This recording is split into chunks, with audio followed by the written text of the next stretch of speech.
Sir ng order. Sir, No, I have a team you're of the one engineers. there. Wala si SOG doon. Ikaw ang nagkarga sa kanya sa aeroplano. Kaya tinatanong kita, who gave you the order? Still, sir, I take my orders from the Chief of the Philippine National Police. So, PNP. It's always the guidance that ang ano po namin is really to assist ang PCTC po. Kaya nga.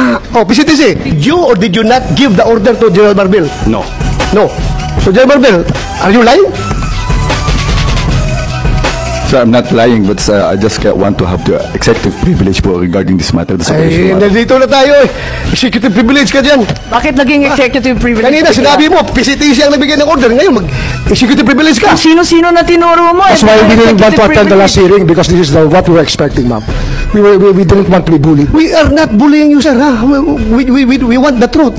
Secretary Remulla, I recall that General Torre, nagbigay siya ng interview na sinabi niya, bigyan lang ako ng eroplano. Ako nang bahala dyan. Arrest him and bring him to the Hague. Yun na. Simple as that. Arrest him and bring him to the Hague. Sagot ko lang, bigyan mo ko aeroplano. O di ayos. So Secretary Remulla, nagpa-interview na si General Torre. We're not bullying him. He voluntarily gave this interview.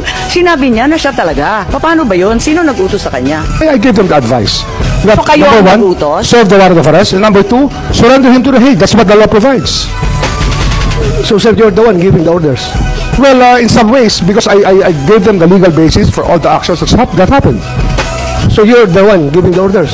If I have to be the one, then if I am the one No. that is referred to, I will admit it.